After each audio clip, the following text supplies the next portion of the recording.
রব্বে কারীম আমাদেরকে দুনিয়াতে দিয়েছেন অল্প সময়ের জন্য। মূলত দুনিয়াতে দেওয়ার মাকসাদ কি ছিল আল্লাহ তাআলার? আমাদেরকে দুনিয়ায় পাঠিয়েছেন শুধুই আল্লাহ তাআলার বন্দেগীর জন্য, ইবাদতের জন্যই আমাদেরকে পাঠিয়েছেন। বাকি কাজগুলো কেন করব? বাকি কাজগুলো করতে হবে ইবাদতের সহযোগিতার জন্য। আমাদের জীবনের কাজ হলো, প্রথম কাজ হলো ইবাদত। বাকি জীবনের সমস্ত ব্যস্ততা হলো ইবাদতের সহযোগিতা। মনে হয় বুঝেন নাই? যেমন এই স্টেজটা ওয়াজ নয়, এটা হলো ওয়াজের সহযোগিতা। এটা না হলে ওয়াজ করা যেত না, এই প্যান্ডেলটা না হলে ওয়াজ করা যেত না। তাহলে এটা কিন্তু ওয়াজ নয়, এটা কি? এটা ওয়াজের সহযোগী। আমাদের জীবনের প্রতিটা কাজ এটা হলো ইবাদতের সহযোগিতা। ইবাদতের কি? তাইলে যার যেই পেশা আছে, এই পেশা, যার যেই কাজ আছে, এই কাজ, এই সব হলো ইবাদতের সহযোগিতা। আমাদের জীবনে কাজ হলো মূল দুইটা, কাজ, নামাজ। বলেন, আবার বলেন, আবার বলেন। তাহলে জোহর থেকে, ফজর থেকে জোহর কাজ, জোহরে ছুটে গিয়ে নামাজ, আবার কাজ, আসরে আবার নামাজ, আবার কাজ, আবার নামাজ, আবার কাজ, আবার নামাজ, আবার কাজ, আবার নামাজ। তাহলে আমাদের জীবনের সিদ্ধান্ত হলো কাজ, নামাজ। বলেন কি কি বলেন? আমাদের জীবনের সিদ্ধান্ত কি? যেমন গরু, ছাগল, এগুলোর জীবনে কোনো কাজও নাই, নামাজও নাই। আর ইহুদি আর নাসারার জীবনে শুধু কাজ, শুধু কাজ, শুধু কাজ। গরু, ছাগল, বিড়াল, কোনো কাজ নাই, নামাজ নাই। আর ইহুদ, নাসারা, হিন্দু, খাসারা, এদের জীবনের সিদ্ধান্ত হলো শুধু শুধু কাজ, শুধু কাজ, শুধু কাজ। আর আমাদের জীবন হলো কাজ এবং নামাজ। সুবহানাল্লাহ বলেন। তাহলে আমরা কি গরু, ছাগল? না। তাহলে আমরা কি? মানুষ। এবার আমরা কি শুধু মানুষ না মুমিন? বুঝে গেছে তো মাশাআল্লাহ। কি হয়? তাহলে গরু, ছাগলের কাজ হলো তিনটা: খাবে, ঘুমাবে, বাচ্চা দিবে। এ হলো গরু, ছাগলের কাজ। আর মানুষের কাজ হলো তিনটার সাথে আরেকটা কাজ: খাবে, ঘুমাবে, বাচ্চা দিবে, জানোয়ার হিসাবে কাজ করবে, মানুষ হিসাবে কাজ করবে। কি হিসাবে? আমরা দুইজন এক দলের নেতা। আমি জেলা হেফাজতের সভাপতি, ইনি হেফাজত ইসলাম বাংলাদেশের জেলা সেক্রেটারি। আমরা দুজন এক দলের নেতা, আর ইনারা সবাই আমাদের সহযোগী। মনে বুঝেন না কথা? আমরা আমাদের সহযোগী।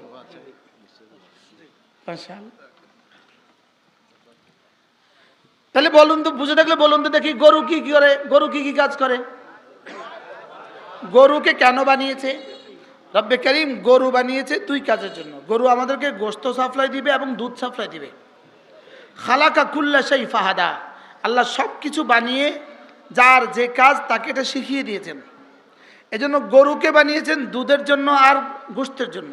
এজন্য গরু বুঝে খাবার ছাড়া তার কোনো উপায় নেই, এজন্য সে 24 ঘন্টা খায়। মনে হয় বুঝেন নাই? কারণ কি? সে জানে তাকে বানিয়েছে গোশতের জন্য আর দুধের জন্য। সে খাওয়া ছাড়া গোশত আর দুধ হবে না। বুঝাতে পারছি? তাহলে এবার বুঝে থাকলে বলুন তো দেখি, গরু, ছাগল কি করে? খায়, ঘুমায়, বাচ্চা দেয়। এবার হিন্দুরা, বিধর্মীরা কি করে? খায় আর কি করে? কাজ করে। এবার মুমিন কি করবে বলেন? কাজ করবে, নামাজ পড়বে। মুমিন কাজ করবে আর নামাজ পড়বে। এজন্য মুমিনের কোনো কাজ ধর্মের বাইরে নাই। মুমিনের কোনো কাজ কি নাই বলেন? ধর্মের বাইরে নাই। গতকালকের আগের দিন আমার এক জায়গায় মাহফিল ছিল। তো মাহফিল শেষে আমি যে রুমে গিয়া জামা পাল্টাবো, ওই রুমে টেবিলে একটা পত্রিকা রাখা আছে, ওই দিনের পত্রিকা। তাকানো মাত্রই দেখলাম একটা নিউজ। সেটা হলো কিছু কিছু মানুষ ধর্মকে রাজনীতি হিসেবে ব্যবহার করছে। এ হলো একজনের বক্তব্য, একটা নিউজ। ধর্মকে রাজনীতি হিসেবে কি করছে, ব্যবহার করছে। তো তখন থেকে এই শব্দের প্রতিবাদ আমার দামাগে আল্লাহ তাআলা দিতেছিল। এ কালকের আগের দিনের ঘটনা। তা আমি এই শব্দের প্রতিবাদ আমার দামাগে ঠিক করে ফেলছি। আমরা ধর্মকে রাজনীতি বানাই নাই, আমরা রাজনীতিকে ধর্ম বানাইছি। সুবহানাল্লাহ বলেন। মুমিন তার জীবনের প্রতিটা কাজকে ধর্ম বানায়। সুবহানাল্লাহ বলেন। যেমন ধরেন বেঈমান বাথরুমে যায়, মুমিনও বাথরুমে যায়, লেকিন বেঈমানের যাওয়া শুধুই বাথরুম সম্পাদন, আর মুমিনের বাথরুমে যাওয়া সে বাম পা দিয়ে ঢুকবে, ডান পা দিয়ে বের হবে, তার বাথরুমে যাওয়া হয়ে যাবে ইবাদত। তাহলে মুমিনের বাথরুমে যাওয়া কি বলেন? তাহলে মুমিনের যদি বাথরুমে যাওয়া ইবাদত হয়, আমি কি ইবাদতকে বাথরুম বানাইছি না বাথরুমকে ইবাদত বানাইছি? আমি বাথরুমে যাওয়াকে ইবাদত বানাইছি। সুবহানাল্লাহ বলে। মুমিন তার স্ত্রীর মুখে লোকমা তুলে দিবে, বেঈমানও তুলে দেয়, আমরাও তুলে দেই, লেকিন বেঈমান তুলে দিলে শুধুই স্ত্রীর মুখে লোকমা তুলে দেওয়া হয়, আর মুমিন তুলে দিলে ইবাদত হয়।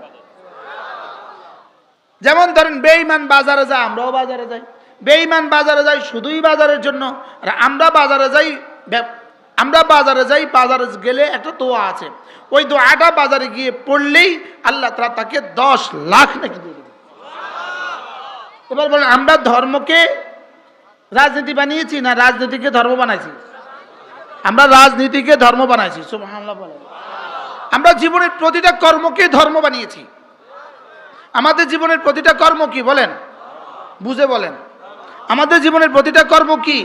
তাহলে আমার বাজারে যাওয়া ধর্ম, আমার জামা পরা, যেমন আমি যদি আমার জামাটাকে ডান হাতে দেই, সঙ্গে সঙ্গে আমারটা হয়ে যাবে সুন্নত, আমারটা হয়ে যাবে ধর্ম।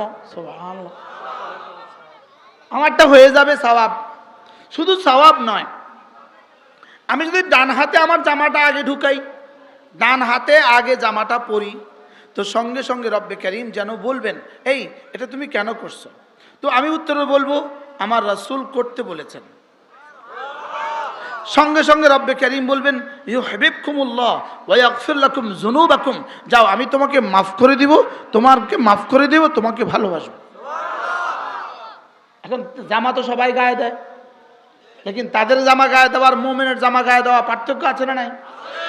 তাদের জামা গায়ে দেওয়া কি শুধুই জামা গায়ে দেওয়া, আর আমার জামা গায়ে দেওয়া ইবাদত। সুবহানাল্লাহ বলে। তাইলে বোঝা গেছে মুমিনের সব কর্মই কি ধর্ম। মুমিনের সব কর্মই কি? মুমিনের সব কাজেই দিন। সুবহানাল্লাহ বলেন। মুমিন শুধু মসজিদে গেলে দিন হয়, বাজারে গেলে দিন হয় না। মুমিন বাথরুমে গেলেও দিন হয়, মুমিন জুতা পরলেও দিন হয়। সুবহানাল্লাহ বলেন। তাহলে মুমিনের কোনো কাজ নাই দিন ছাড়া। মুমিনের কোনো কাজ নাই কি ছাড়া বলেন? দিন ছাড়া মুমিনের কোনো কি নাই? মুমিনের কোনো কাজ নাই। এমন কি রাসূল বলেন, আল্লাহ নবী বলেন, এমন কি মুমিনের পায়ে যদি কাঁটা বিধে, মুমিনের পায়ে যদি কাঁটা বিধে, আল্লাহ নবী বলেন এটাও সাদাকার সওয়াব। হাত্তা লোকমাতা ফি ইমরাতিক, তোমার স্ত্রীর মুখে তুমি লোকমা তুলে দিচ্ছ, এটাও সাদাকার সওয়াব। তাহলে এবার বলুন তো দেখি, আমাদের জীবনের প্রধান কর্ম কি? ইবাদত। আমাদের জীবনের প্রধান কর্ম কি? ইবাদত। বাকি সবটা করব কেন? সহায়ক। সুবহানাল্লাহ বলেন। বাকি সবটা করব কেন? আচ্ছা, যেমন ধরেন আপনার দোতলা বাড়ি, সিঁড়িটা কি সহায়ক না মূল বাড়ি? আচ্ছা, সিঁড়িটা যদি না থাকে, দোতলাও কেজো বাতিল, বাদ। সিঁড়িটা না থাকলে দোতলা কি? এবার সিঁড়ি বাড়ির কি মুখ্য উদ্দেশ্য নাকি সহায়ক?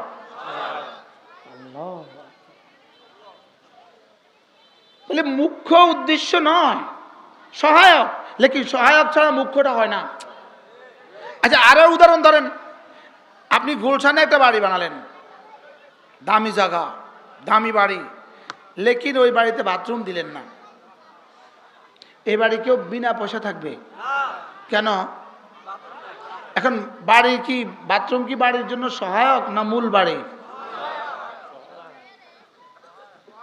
বাথরুম বাড়ির জন্য সহায়ক না মূল বাড়ি? এখন যেহেতু বাথরুম ছাড়া এই বাড়ি অচল, তাহলে বাথরুম অনেক দামি, অনেক জরুরি। তাই বলে কি কেউ বাথরুমেই সবসময় থাকে? এবার বলুন তো, বাথরুমে থাকবে কতক্ষণ? প্রয়োজন যতক্ষণ। বাকি সময় কোথা থাকবে? ঘরে থাকবে, কামরা থাকবে। তাইলে বোঝা গেছে আমার জীবনে দুটো কাজ, কিছু হলো সরাসরি ইবাদত, বাকি সব হলো ইবাদতের সহায়ক। সুবহানাল্লাহ বলেন। এখন যদি কেউ সহায়কের মধ্যে জীবন লাগায়, মূল ইবাদত ভুলে যায়, তো অক্সিলারি ভার্ব দিয়ে কি বাক্য হবে? সহকারী ক্রিয়া দিয়ে কি কোনোদিন বাক্য সম্পূর্ণ হয়? এটা হলো মূল ক্রিয়া, এটা হলো সহকারী ক্রিয়া। যেমন ধরেন সহকারী ক্রিয়া হলো হয়, উন্তাস্তীয় হয়, ইজ, এটা হলো অক্সিলারি ভার্ব, এটা হলো সহকারী ক্রিয়া। এখন একজনের শুধু কয় ইজ, আচ্ছা কি করবে? মাথা খারাপ। বলতে হবে জায়েদ ইজ জেন্টলম্যান। এবার হয়ে গেছে ইজ কি? সহায়ক। আর যদি শুধু সহায়ক থাকে, কোনো গুরুত্ব নাই। বুঝেন নাই কথা? সহায়ক তাহলে কোনো কি নাই বলেন?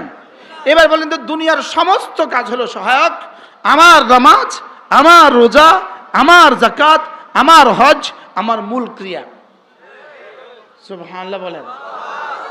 বলেন আমার নামাজ আমার মূল ক্রিয়া, আমার ঈমান, আমার আমল, আমার মূল ক্রিয়া। বাকিগুলো কি? সহায়ক না থাকলে মূল ক্রিয়া ক্ষতিগ্রস্ত হবে। আর যদি মূল ক্রিয়া না থাকে, সহায়কের 2 আনার দাম নাই।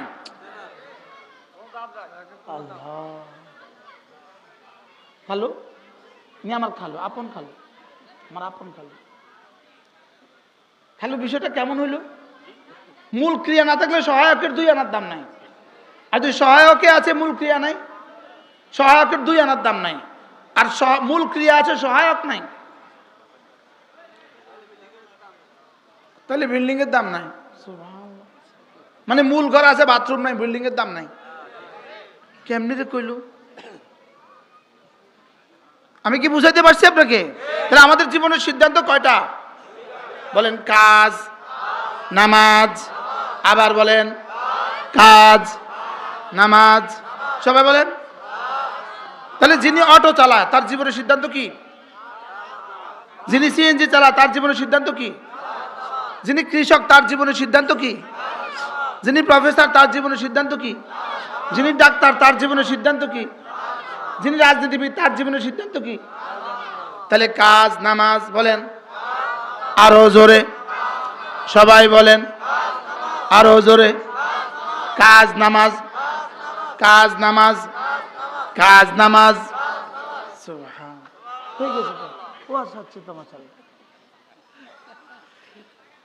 এজন্য রব্বুল আলামিন বলেন, ইয়া আইয়ুহাল্লাযীনা আমানু ইযা নুদিয়া লিস-সালাতি মিন ইয়াউমিল জুমআহ ফাসআউ ইলা যিকরিল্লাহ ওয়া যারুল বাই' যালিকুম খায়রুল লাকুম ইন কুনতুম তা'লামুন।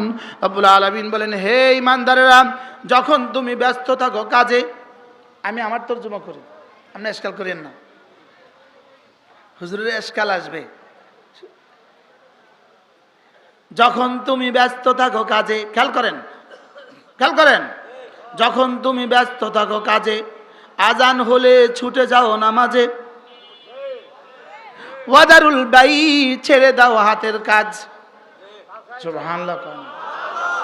কাজ ছাড়ি দাও, সুবহানাল্লাহ, কাজ ছাড়ি দাও। ইযা নুদিয়া লিস-সালাতি মিন ইয়াউমিল জুমআহ, যখন তুমি ব্যস্ত থাকো কাজে, আজান হলে ছুটে যাও নামাজে, ওয়াদারুল বাই, ছেড়ে দাও হাতের কাজ, পড়ে নাও নামাজ। যালিকুম খায়রুল লাকুম ইন কুনতুম তা'লামুন। রব্বুল আলামিন বলেন, এটা তোমার জীবনের জন্য আমি রবের পক্ষ থেকে দেওয়া শ্রেষ্ঠ ফর্মুলা। সুবহানাল্লাহ। তাহলে আমার জন্য কোনটা ভালো কে বলবে?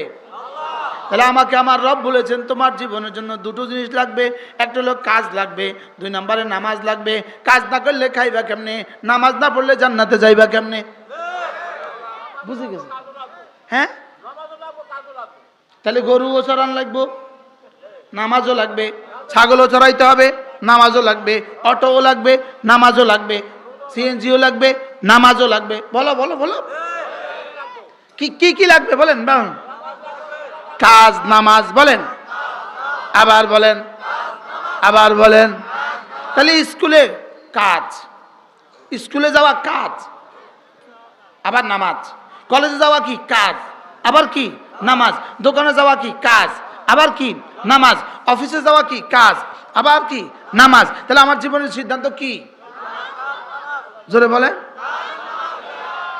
ইনশাআল্লাহ একটু পরে বিরিয়ানি দেওয়া হবে, গেটটা বন্ধ করে দিবেন, তালা বন্ধ করে দিবেন, যেন ওয়াজ শেষে আর কেউ ঢুকতে না পারে। একমত?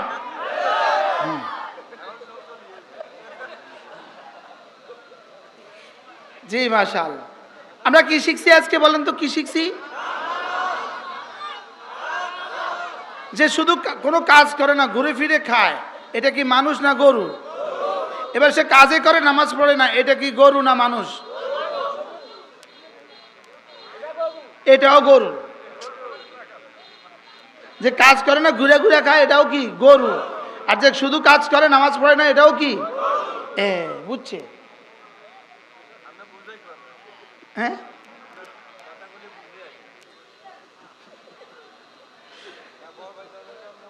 যখন তুমি ব্যস্ত থাকো কাজে, আজান হলে ছুটে যাও নামাজে, ওয়াদারুল বাই, ছেড়ে দাও হাতের কাজ। সুবহানাল্লাহ। পড়ে নাও নামাজ, যালিকুম খায়রুল লাকুম। রব্বুল আলামিন বলেন এটা না তোমার জন্য অনেক ভালো। সুবহানাল্লাহ। এবার আল্লাহ তাআলা বলেন ইন কুনতুম তা'লামুন, যদি তুমি বুঝতে। আল্লাহ। এবার রব্বুল আলামিন বলেন নামাজ শেষে কি করবা? ফাইদা কুদিয়াতিস সালাতু ফান্তাশিরু ফিল আরদ, নামাজ শেষে আবার ফিরে যাও কাজে। সুবহানাল্লাহ। নামাজ শেষে আবার ফিরে যাও কাজে। ওয়াবতাগু মিন ফাদলিল্লাহ, কাজে গিয়ে রিজিক তালাশ করো। নামাজ শেষে আবার দোকানে চলে যাও, নামাজ শেষে আবার অফিসে চলে যাও, নামাজ শেষে আবার খেতে চলে যাও, নামাজ শেষে আবার কাজ করো, কাজে গিয়ে রিজিক তালাশ করো। ওয়াযকুরুল্লাহ কাসীরা, কাজের ফাঁকে ফাঁকে বেশি করে করে জিকির করো। সুবহানাল্লাহ। তাহলে আমার জীবনের সিদ্ধান্ত পেলাম তিনটা: কাজ, নামাজ, জিকির। সুবহানাল্লাহ। বলেন কি কি পাইলাম?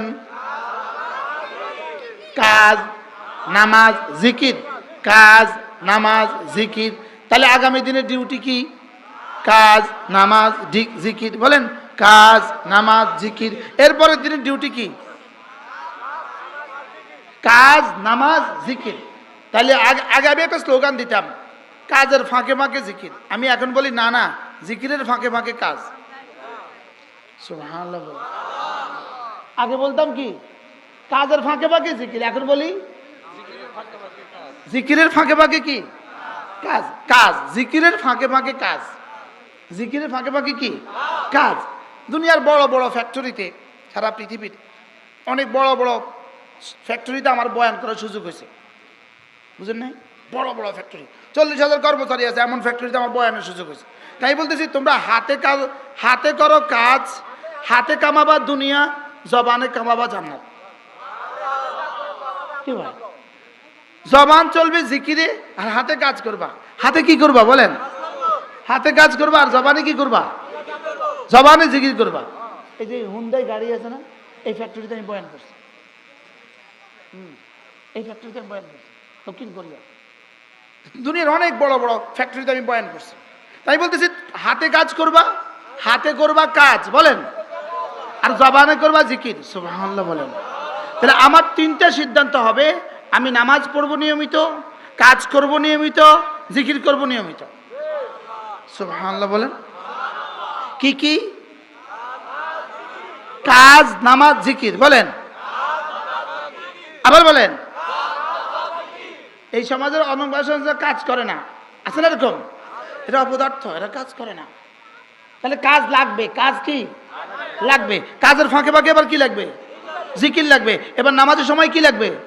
নামাজ লাগবে। তাহলে আমার জীবনের সিদ্ধান্ত কাজ, নামাজ, জিকির। সুবহানাল্লাহ বলেন। আর লাগবে ওয়াজ। কি হয়? সাভার, টঙ্গী, গাজীপুর বড় বড় ফ্যাক্টরিতে শুধু এই শ্রমিকদের সামনে আমার কথা হয় যে 1000 শ্রমিক একসাথে বসছে, 2000 শ্রমিক একসাথে বসে, এই শ্রমিকদের সামনে আমার কথা হয়। আলহামদুলিল্লাহ বলেন। তাই বলি তোমাদের জীবনের সিদ্ধান্ত, আমাদের জীবনের সিদ্ধান্ত, আমরা কাজ করব, নামাজ পড়ব, জিকির করব। বলেন কি করব? এবার আল্লাহ তাআলা কি বলেন, যদি তোমার জীবনে সিদ্ধান্ত 3টা হয়, তুমি কাজও করবা, 2 নম্বরে তুমি নামাজও পড়বা, 3 নম্বরে তুমি জিকিরও করবা, তা আল্লাহ তাআলা বলেন কথা দিলাম লাআল্লাকুম তুফলিহুন, সফল তুমি হবাই হবা। কি পরিমাণ সহজ ফর্মুলা, কি পরিমাণ কি সহজ ফর্মুলা। তাহলে আমি কি হব বলেন? আমি সফল হব। আমি কি হব বলেন? তাহলে আমার সফলতার ফর্মুলা কয়টা? কি কি? একজন একজন করে বলেন। এখন তাহলে না শুধু কাজ করে নামাজ পড়ে না, এটা যদি সফল হয়, এটা সফলতা এমন সফলতা যেই সফলতার পরে আবার ব্যর্থতা আসে, যেই সফলতার পরে আবার দেশ ত্যাগ করা লাগে, বুঝেন না? যেই সফলতার পরে আবার ফাঁসি হয়, বুঝেন না? মানে একজন রমণী 16 বছরের প্রধানমন্ত্রী, তার চেয়ে সেরা, তার চেয়ে সেরা, তার চেয়ে সফল সারা পৃথিবীতে আর কোনো রমণী নাই। লেকিন 17ই নভেম্বর 2025 তার ফাঁসির রায় হয়। উনি কে সুবহানাল্লাহ, আলহামদুলিল্লাহ, আলহামদুলিল্লাহ। চিন্তা করছেন ফাঁসির রায়, উনি কইতেছে সুবহানাল্লাহ। ফাঁসির রায় বুঝি মানুষ সুবহানাল্লাহ কয়, তার তাই সুবহানাল্লাহ কওয়া দরকার। এত বড় সফল, এরপরে কি আসে? ফাঁসি আসে কেন? তাইলে বোঝা গেছে এই সফলতা সফলতা নয়, যেই সফলতার পরে ফাঁসি আসে, যেই সফলতার পরে পালায়া যায়, এই সফলতা সফলতা নয়। কি বলছি বলেন? যেই সফলতার পরে কি পালাইতে হয়, এই সফলতা কি নয় বলেন? সফলতা নয়। ওই সফলতাই সফলতা যেই সফলতার পরে এমন সুখ আসবে, যেই সুখের পরে আর কোনোদিন অসুখ হবে না। এমন জান্নাত হবে যে জান্নাতের পরে আর কোনোদিন বের করবে না। এটা হলো আসল সফলতা। তো আল্লাহ তাআলা বলেন তোমার জীবনের সিদ্ধান্ত যদি হয়, হে ঈমানদাররা, তোমার জীবনের সিদ্ধান্ত যদি হয় কাজও করবা সময় মতো, নামাজও পড়বা সময় মতো, বাকি সময় তুমি জিকির করবা, তো রব্বে কারীম বলেন যাও কথা দিলাম লাআল্লাকুম তুফলিহুন, তুমি অবশ্যই কামিয়াব, তুমি অবশ্যই কি সফল। এজন্য রাসূল করিম সাল্লাল্লাহু তাআলা আলাইহি ওয়াসাল্লাম ছোট্ট ছোট্ট কয়টা সবকের কথা বলে আমি আমার কথা শেষ করব। আল্লাহর নবী বলেন কোনো মানুষ যদি 2টো কাজ করে, রাসূল বলেন খুল্লাতান, 2টো অভ্যাস এমন আছে, লাম ইয়ামাল বিহিমা আবদুম মুসলিম, কোনো মুসলমান এই 2 অভ্যাস করবে না, ইল্লা দাখালাল জান্নাহ, তবে যেই করবে সোজা জান্নাতে চলে যাবে। আল্লাহর নবী বলেন 1 নম্বর আমল, 5 ওয়াক্ত নামাজের পরে 10 বার পড়বে সুবহানাল্লাহ, 10 বার পড়বে আলহামদুলিল্লাহ, 10 বার পড়বে আল্লাহু আকবার। রাসূল বলেন এভাবে হবে 30 বার। এভাবে হবে কতবার? 30 বার। 5 নামাজে হবে 150 বার, মিজানে উঠে যাবে 1500 বার। একদিনে যদি হয় 1500 বার, 1 মাসে হবে 45,000 বার, 1 বছর হবে 5,40,000 বার, 20 বছর হবে 1,40,00,000। এবার দেখেন 9টা 28 বাজে, 9টা 28। আমরা এখন পড়ব। কিভাবে পড়বেন? এক নিঃশ্বাসে একবার। কিভাবে পড়ব? পড়েন ধ্যানের সাথে।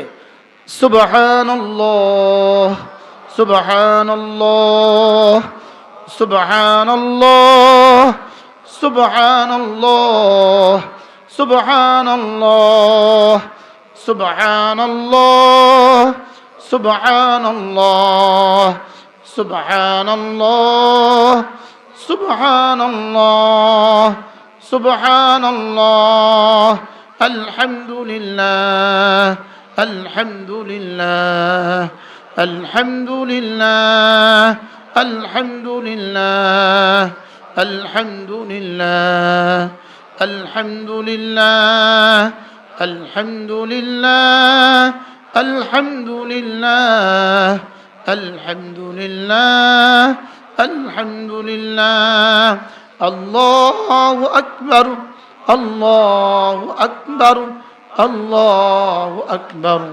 আল্লাহু আকবার, আল্লাহু আকবার, আল্লাহু আকবার, আল্লাহু আকবার, আল্লাহু আকবার, আল্লাহু আকবার, আল্লাহু আকবার।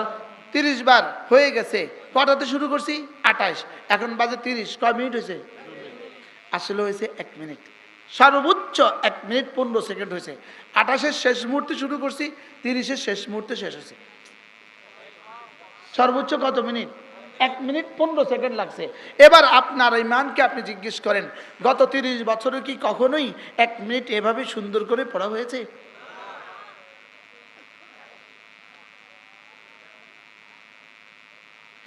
এই 1 মিনিটের দাম কত? আল্লাহর কসম, এই 1 মিনিটের দাম কত জিবরিল জানে না। জিবরিল জানে না। একটা বিখ্যাত কিতাব আল ওয়াবিলুস সাইয়্যিব ফিল কালিমিত তাইয়্যিব, আল্লামা ইবনুল কাইয়িম আল জাওজিয়্যা আলাইহির রহমাতুল্লাহ, একটা বিখ্যাত কিতাব আছে আল ওয়াবিলুস সাইয়্যিব। এই কিতাবটা আমি বিক্রি করি। আমি এটার ফেরিওয়ালা। আমি এই কিতাবের কিওয়ালা? আমি একটা কিতাব বেচি, এটার নাম হলো আল ওয়াবিলুস সাইয়্যিব। এটা হলো জিকিরের উপরে লেখা। এই কিতাবটার মধ্যে হযরত আব্দুল্লাহ ইবনে মাসউদ রাদিয়াল্লাহু, আব্দুল্লাহ ইবনে আব্বাস রাদিয়াল্লাহু তাআলা থেকে বর্ণিত, তিনি বলেন, কোনো মানুষ যদি 5 ওয়াক্ত নামাজের পরে 33, 33, 34 বার এই তাসবিহগুলো পড়ে, ডেলি হবে 500 বার। ডেলি হবে কত? 500 বার। মিজানে উঠে যাবে 5000 বার। এবার তিনি বলেন, আরজু আলাল্লাহ, আমি আল্লাহ তাআলার কাছে আশাবাদী, কোনো মানুষ যদি প্রতিদিন 33, 33, 34 এভাবে 100 বার পড়ে, 5 নামাজে 500 বার পড়ে, তিনি বলেন আমি আল্লাহ তাআলার কাছে আশাবাদী, আশা করা যায় আল্লাহ তাআলা তাকে হাসরের ময়দানে তুলবেন বেশি জিকির করনে ওয়ালা বানিয়ে। বিষয়টা কেমন সহজ? সুবহানাল্লাহ। সহজ না কঠিন? কারণ আমি পড়লাম 500 বার, রব জমা দিলেন, রব জমা করে দিলেন 5000 বার। $5000 যদি প্রতিদিন কারোর জমা হয়, $5000 যদি প্রতিদিন কারোর জমা হয়, তাহলে সে কি বেশি মালওয়ালা না অল্প মালওয়ালা? 5000 দিনার যদি প্রতিদিন কারোর ইনকাম হয়, সে কি বেশি মালওয়ালা না অল্প মালওয়ালা? তো 5000 তাসবিহ যদি প্রতিদিন কারোর আমলনামা জমা হয়, সে কেন অল্প ওয়ালা হবে? সেও বেশি ওয়ালা হবে। অথচ এই পরিমাণ সহজ।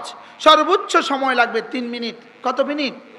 তাহলে ফজরে 3 মিনিট, জোহরে 3 মিনিট, আসরে 3 মিনিট, মাগরিবে 3 মিনিট, এশায় 3 মিনিট।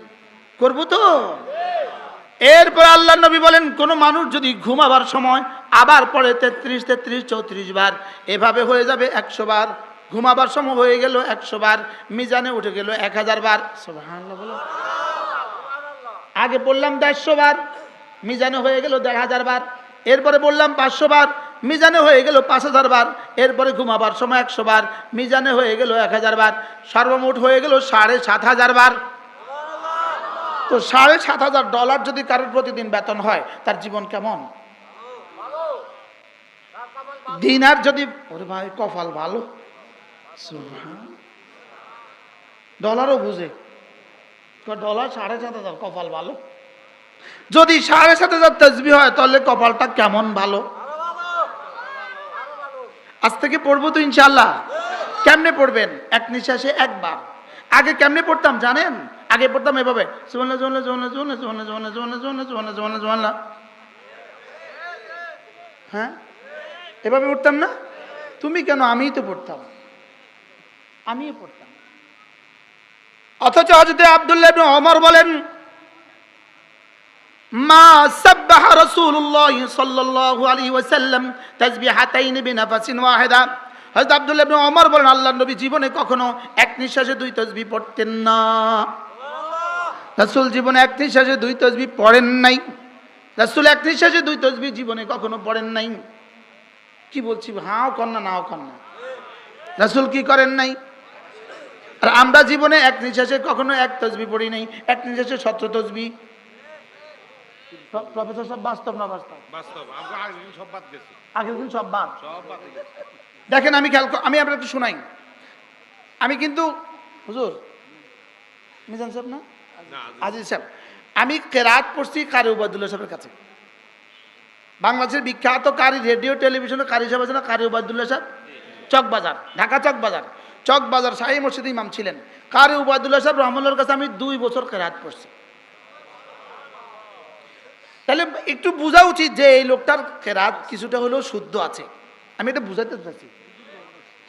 লেকিন লেকিন এক নিঃশ্বাসে শুদ্ধ করে কারি আব্দুল বাসেত 5 বার সুবহানাল্লাহ পারবে না।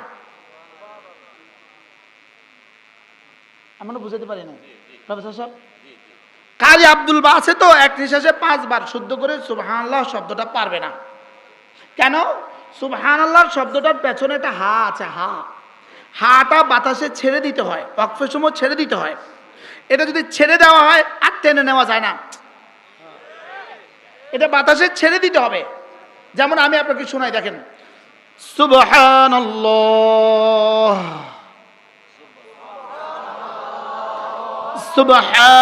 সুবহানাল্লাহ। যদি হাটা বাতাসে ছেড়ে না দেন এটা আলিফ হয়ে যাবে। এটা কি হয়ে যাবে? দেখেন এবার আমি এক নিঃশ্বাসে 4 বার পড়ে দেখেন সুবহানাল্লাহ সুবহানাল্লাহ সুবহানাল্লাহ সুবহানাল্লাহ। হা হয়েছে? হা হয়েছে? যদি হার উচ্চারণ না হয় জীবনে কখনোই এই শব্দটা শুদ্ধ হইল না, 1 নাম্বারও মিলবে না। এবার আমি দেখেন শুদ্ধ করে দেখি কতবার পারি, একদম শুদ্ধ করে দেখি কতবার পারি। সুবহানাল্লাহ সুবহানাল্লাহ।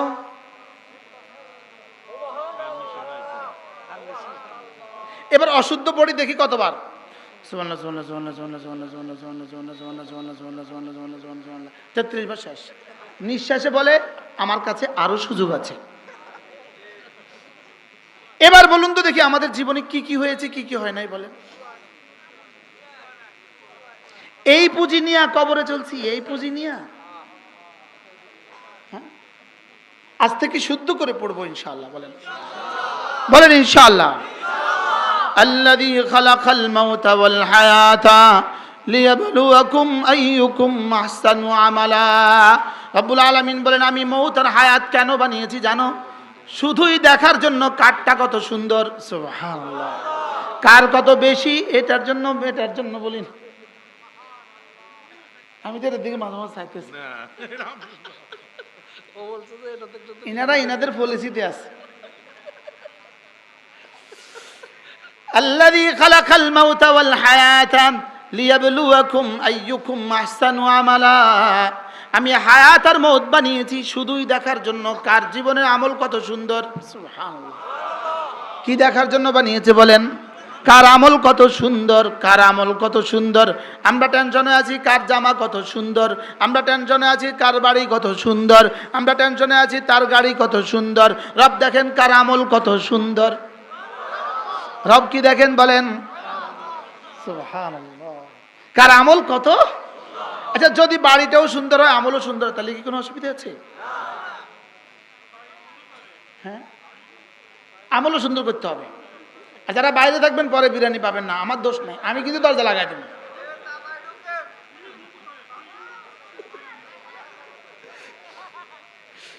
এই অঞ্চলের মানুষ এত হাসি খুশি আমি তো ভাবতেই পারি না।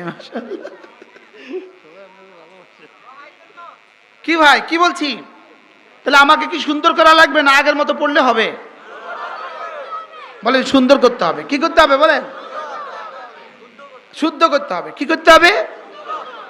তাইলে প্রতিদিন যদি এভাবে ফজরের পরে, জোহরের পরে, আসরের পরে, মাগরিব পরে, এশার পরে কিছু তাসবিহ হয় কেমন হবে? সুন্দর হবে তো। হযরত আব্দুল্লাহ ইবনে আব্বাস রাদিয়াল্লাহু তাআলা তিনি বলেন যদি কোনো মানুষ ঈমান আমলওয়ালা হয় আল্লাহ তাআলা তাকে নগদ 5টা পুরস্কার দিয়ে দেয়। নগদ কয়টা পুরস্কার? ঈমান আমলওয়ালা হলে নগদ 5টা পুরস্কার দিয়ে দেয়। 1 নম্বরে দুইয়া আনলিল ওয়াজহে, চেহারাটাকে সুন্দর করে দেয়। 2 নম্বরে নূরান লিল কলবে, হৃদয়টাকে আলোকিত করে দেয়। 3 নম্বরে সিহাতান ফিল বাদান, শরীরটাকে সুস্থ করে দেয়। আচ্ছা মদ্যফের শরীর ভালো থাকে নাকি যে ঈমান আমল মতে চলে তার শরীর ভালো থাকে? যারা ফজর পড়ে না এর কিডনি অচিরেই আক্রান্ত হবে। যারা ফজর পড়ে না তাদের শেষ পর্যন্ত কি লাগবে বলেন? ডায়ালিসিস লাগবে। বলেন কি লাগবে? যারা ফজর পড়ে না বলেন বলেন বলেন তাদের কি লাগবে বলেন?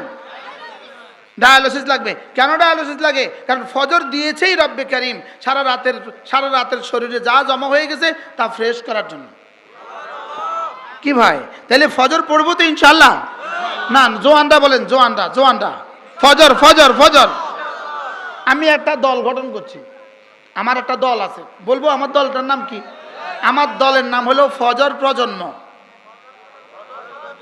বেনামাজিকে খুঁজে বেড়াই, বলেন নামাজিকে বন্ধু বানাই। এ হলো আমার একটা দল। এই দলের সভাপতি আমি, সেক্রেটারি আমি, আর সদস্য কে কে হবেন? আল্লাহু আকবার, সব সদস্য হয়ে গেছে।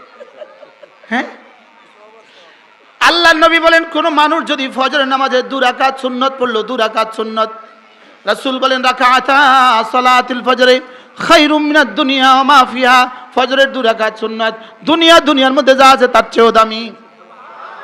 বলো ফজরের 2 রাকাত সুন্নতের দাম কত? দুনিয়ার মধ্যে যা আছে তার চেয়েও দামি।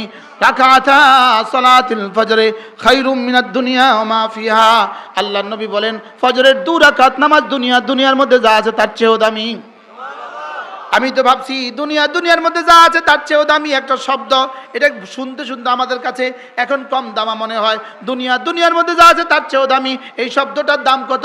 জিবরিল আপনি তো বলে দেন এই শব্দের দাম কত। জিবরিল বলবে এটা আমার জানা নাই।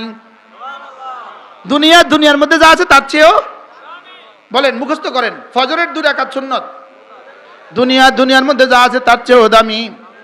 বলেন বলেন বলেন বলেন, ফজরের 2 রাকাত সুন্নত দুনিয়ার মধ্যে যা আছে তার চেয়ে দামি। আচ্ছা, যদি কালকে ঘোষণা দেন আমাদের এই মসজিদের ভিতরে যারা ফজর নামাজ পড়বে তাদেরকে 200 টাকা করে দিবেন, এটা ঘোষণা দিয়ে দেখেন তো কয়জন আসে? হ্যাঁ হ্যাঁ, জায়গাও দিতে পারতো না। নোয়াখালী আর পারবে না, আর হাইতো না, আর পারবে না, হইল না জীবনে। 200 টাকা ঘোষণা দিলে মসজিদে কতজন সুন্নত পড়বে? হ্যাঁ, পড়বে না বলেন? হ্যাঁ, আমার মন চায় একদিন আমার মসজিদে ঘোষণা দিয়ে দেখতাম, লক্ষ্মীপুর চকবাজার মসজিদে একবার ঘোষণা দিয়ে দেখতাম যে কালকে ফজর নামাজের সুন্নত যারা মসজিদের ভিতরে পড়বে তাদেরকে 200 টাকা করে দেওয়া হবে। এসার পরে আর যাবে না বাড়ি, যদি জায়গা না পায়। কন্ডিশন হলো একটা মসজিদের ভিতরে, মসজিদে ঘুম যাইব। অথচ যিনি জীবনে কখনো মিথ্যে বলেননি, ওমা ইয়ানতিকু আনিল হাওয়া, যিনি জীবনে কখনো মিথ্যে বলেননি তিনি বলেন ফজরের 2 রাকাত সুন্নত দুনিয়ার মধ্যে যা আছে তার চেয়েও দামি। নিয়ত করো ইনশাআল্লাহ, করেন ইনশাআল্লাহ, পাক্কা নিয়ত ইনশাআল্লাহ। বলুন সুন্নতের ব্যাপারে এত জোর দিচ্ছেন কেন? যার সুন্নত হবে তার ফরজ অটোমেটিক হয়ে যাবে। কোরআন আইন চালু হবে কবে? আমরা ঘনিয়ে গেছি ইনশাআল্লাহ, আমরা ঘনাই গেছি, ওইব ইনশাআল্লাহ। কন্যা ইনশাআল্লাহ আরো জোরে বলেন ইনশাআল্লাহ, বলেন ইনশাআল্লাহ। যদি আগের রাতে কেউ এসে 500 টাকা দিয়ে দেয়, সাপ বলে দিবেন টাকা ভি नहीं खाएंगे ভোট ভি नहीं देंगे। কি বলবেন বলেন? नहीं खाएंगे, কন্যা বলেন नहीं खाएंगे, আবার কন, একটা স্লোগান শিখাই দিচ্ছি, नहीं खाएंगे। আজকে এটা শিখো, একটা লোকমা শিখছেন আজকে, नहीं खाएंगे।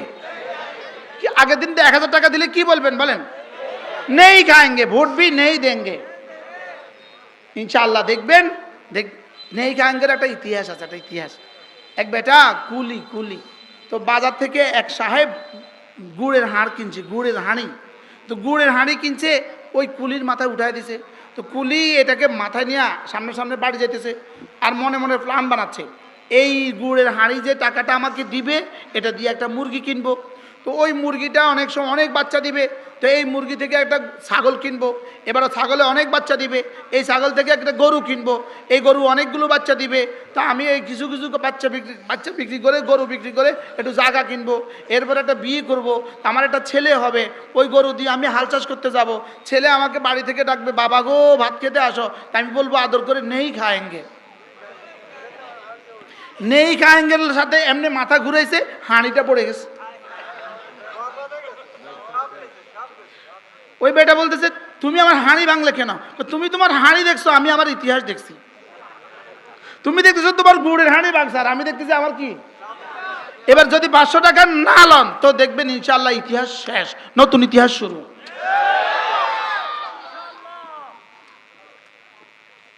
ঠিক আছে তো ইনশাআল্লাহ? কিসের উপরে ইনশাআল্লাহ বলছেন? কি লেগে কোশ্চেন ইনশাআল্লাহটা আমার একটু বুঝাই কোন। ইনশাআল্লাহ বলেন না? ইনশাআল্লাহ বলেন। ইসলামের পক্ষে ইনশাআল্লাহ, আবার বলেন ইনশাআল্লাহ। ইসলামের পক্ষে ইনশাআল্লাহ।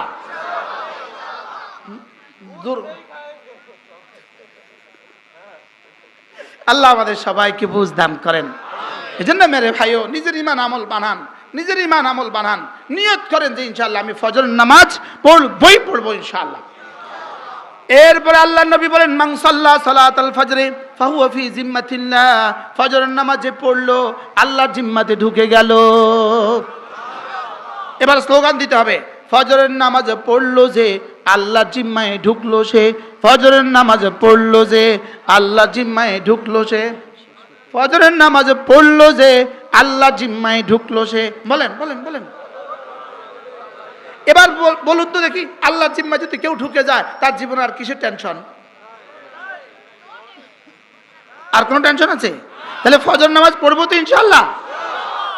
এরপরে ফজরের পরে আল্লাহর নবী বলেন কোনো মানুষ যদি ফজরের পরে ওই জায়গায় বসে থাকে, কিছু জিকির আজকার করে, সূর্য ওঠার পরে 2 রাকাত নামাজ পড়ে, আল্লাহর নবী বলেন একটা হজ একটা উমরা পুরা সওয়াব পাবে। ফজর শুধু অফার অফার অফার। ফজর শুধু কি বলেন? সুন্নতের অফার, ফরজের অফার, এরপরে কি আবার হজের অফার। আল্লাহ তাআলা আমাদের সকলকে কথাগুলো বুঝা মানা সহজ করে দেন। সকলে বলি আমিন। রোজানা 6 তাসবির পাবন্দি করব। 6 তাসবিহ সুবহানাল্লাহ 100 বার, আলহামদুলিল্লাহ 100 বার, আল্লাহু আকবার 100 বার, লা ইলাহা ইল্লাল্লাহ 100 বার, যে কোনো একটা দুরূদ শরীফ সাল্লাল্লাহু আলাইহি ওয়াসাল্লাম 100 বার, আস্তাগফিরুল্লাহ 100 বার। এই 6 তাসবিহ লাজিম করব ইনশাআল্লাহ। কয় তাসবিহ ইনশাআল্লাহ? আমি হলাম 6 তাসবির ফেরিওয়ালা। আমি কি বলি? আমি একটা স্লোগান দেই, 6 তাসবিহ 6 তাসবিহ 6 তাসবিহ, সবক দিয়েছেন মোদের নবী, সবক শুনিয়েছেন আহমদ শফি, সবক ফেরি করছে মুশতাকুন নবী। করবো তো ইনশাআল্লাহ? তাহলে নামাজ আর জিকির নিশ্চিত করব। আখেরি সবক, যে অবস্থানে আছেন আপনি নিয়ত করেন আপনার ছেলে মেয়েকে আপনি দ্বীন শিখাবেন। বলেন ইনশাআল্লাহ, বলেন ইনশাআল্লাহ। ছেলে মেয়েকে দ্বীন শিখানো ছাড়া আগামী প্রজন্মকে বাঁচানো যাবে না, প্রজন্ম বাঁচানো যাবে না, দেশটাকেও বাঁচানো যাবে না, এ দেশকেও বাঁচানো যাবে না, এদেশের মানুষগুলোকে বাঁচানো যাবে না, ঈমান আর ইসলামকে বাঁচানো যাবে না যদি আপনার ছেলে মেয়েকে আপনি দ্বীন না শিখান। বলেন ইনশাআল্লাহ, বলেন ইনশাআল্লাহ। আমি আমার ছেলেকে আমার মেয়েকে আমি কি শিখাবো? ইনশাআল্লাহ দ্বীন শিখাবো। যারা বিয়ে করো নাই তোমরাও বলো যে আমি আমার ছেলে মেয়েকে দ্বীন শিখাবো। বলেন ইনশাআল্লাহ, বলেন। যাদের হবে না তারা কেন বলছেন? কইতে পারে, চিন্তা করে আপনি বলবেন আমি নাতিকে পড়াবো।